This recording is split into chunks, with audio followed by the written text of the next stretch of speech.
It's been a busy few weeks for me, so I've been without getting my regular fill. In fact, last time I should have gotten a fill, I polished. So there's polish here where there should be some acrylic and there's not.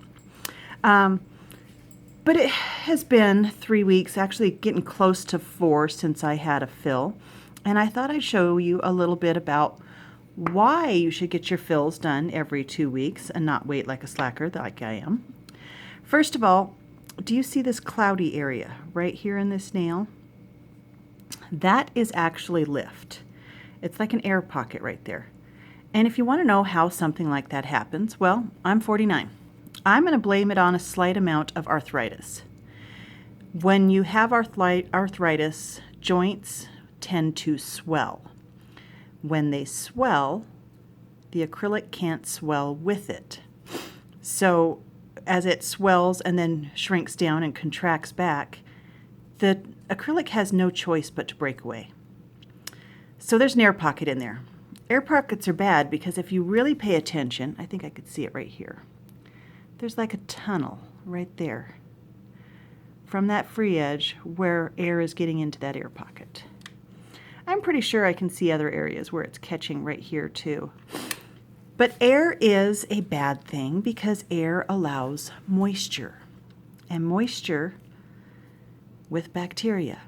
There's always bacteria. I don't care how many times you wash your hands, there's going to be bacteria. Now, the next thing you have to remember is my body is warm, 98.6 or so. And so it's heating up that bacteria and trapping heated bacteria underneath that fingernail. And that is how fungus grows. So even though it looks like I need to fix this one and really just fill around the edges and polish those, I have to take all this loose product right here off in order to prevent bacteria from growing into something disgusting. All right, so this nail, you see this white area here. I'm going to explain to you what I did. I broke the edge of the nail, at the fair. And then, of course, you're going the whole freaking day with a broken nail. It's driving you nuts, so you're picking and prying and picking and prying. And I pried the acrylic off. So when that acrylic pried loose, it actually tore some of the natural keratin from the nail. So that there is damage where I have taken off some layers of the acrylic. Yeah, that's bad. Don't do that, people. Do as I say, not as I do. Repeatedly doing this is going to thin out your nails. Getting acrylic nails doesn't thin them. It's tearing them off or having them excessively filed that damages them. The other thing that damages them is when you're prying off nails and you have a bit of prying pulling down at this edge down here. Pushing back my cuticle, sorry. Any kind of prying that pulls in this area damages the nail matrix, which is where the root of the nail is growing from. It's down inside the skin here. Nails don't just start here. They start back in here. There are roots and things all down in there.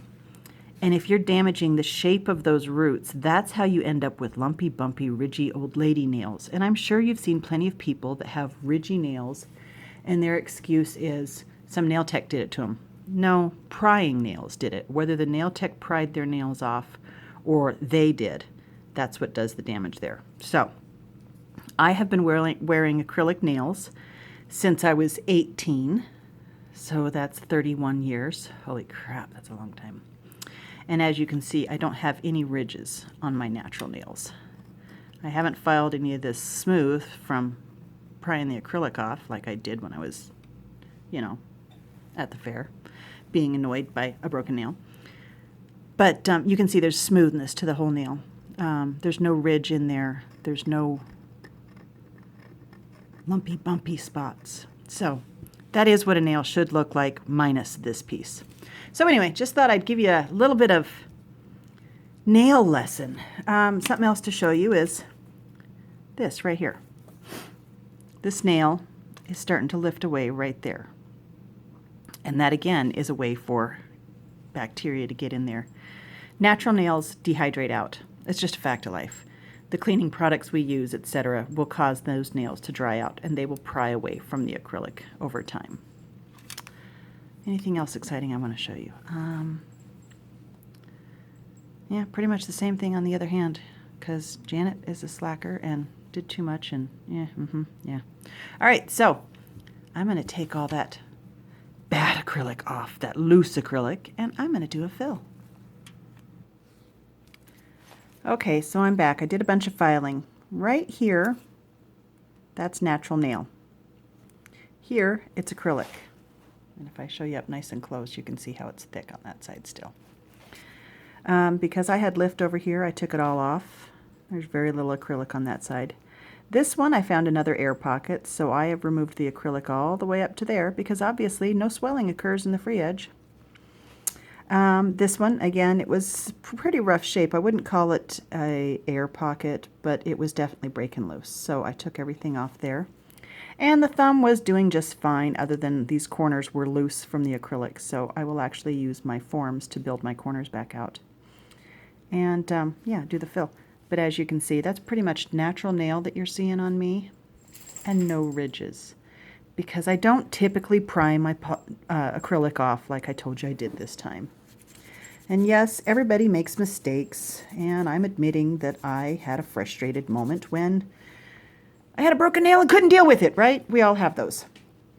So when I say do as I say, not as I do, yes, I occasionally do this, but don't come in with an excuse every time that you had to do this and then blame me when your nails are all jacked up and ridgy and bumpy. And I've been doing this for 38 years on my nails, and there's no ridges. There's no damage that's, you know, hiding in there. There's nothing. I could take these off and I could have normal looking nails, just like anybody else's. I just have to give them a little buff and they'd be good. Because as you can see, everything's fine about them. Oh, and there's other reasons why you might get air pockets. Wanted to mention. One would be if you did what I did the other day and had 3 T-bone steaks in 3 days. That's a lot of salt. I had little sausage fingers going on like you wouldn't believe. So then again, we're talking the swelling. And so that could be what it was. It might be that just as much as anything else. You know, it might be that as much as arthritis. Everybody can have a reason for swelling, even if it's banging your finger. Hey, that hurts, right? Don't do that. All right, so we're going to come back after a few minutes. So this one will be the only one with a tip, and I had to make sure that was all rounded off perfectly to match up. So that's going to be our next step, is gluing on a tip. And I don't really like using tips very much on myself, just because I don't need to. I can use my natural nail. I can get it fixed when I need it fixed, usually. When it's not fair week, when I've got an armload of grandsons. Oh, sorry for the background fan. I got the products out, so yeah, I have to have the stink fan on now. I already put acrylic on that little pinky. Look how pretty she is. Obviously, it's not filed. Oh, and I mussed the corner.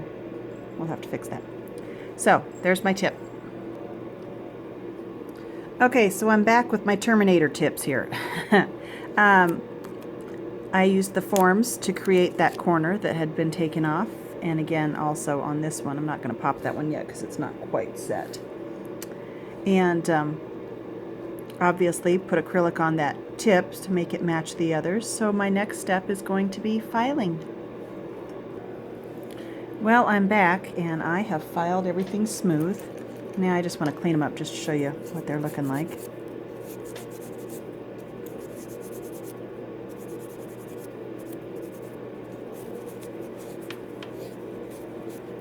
So I could either buff or polish from here and be done. And underneath I cleaned out with my rotary file. That's the only thing I use rotary files for, is cleaning underneath. Just because I am much faster hand filing nails. And, you know, I will never forget the day I finished doing a set of nails and this gal was so shocked that I didn't use a drill. And she's like, oh, my cuticles aren't bleeding at all, nowhere. And I'm like, yeah. And she's like, no, seriously, I've never had my nails done without having my cuticles cut. And I just sat there and went, then why have you gone back? If you bleed every time you get a fill, there's something wrong with the way they're doing your fill. Don't go back there. Nobody should be making you bleed. So, there's my nails, all better. So here's my finished product. I used a little Petal Faster Susie gel color and some Silver Rush at the tips. And my nails are fabulous, aren't they? Dun dun dun. It's hard to believe they belong to the same hands as these. Yeah, well, I guess I better go do the other hand now. And yes, for those of you who are wondering, I do my own nails. I can make my right match my left because I've been doing this for 38 years. And is that really right? 38. Yeah, okay, crazy. And yeah, so I will make them match and I'll be all done. So next time somebody tells you acrylic nails ruin your nails, no they don't. Here's your first-hand example. But it's not only my responsibility to take good care of your nails, it is your responsibility to take good care of your nails. So make sure you don't wait 3-4 weeks for a fill, because nobody wants to walk around town looking like this mess.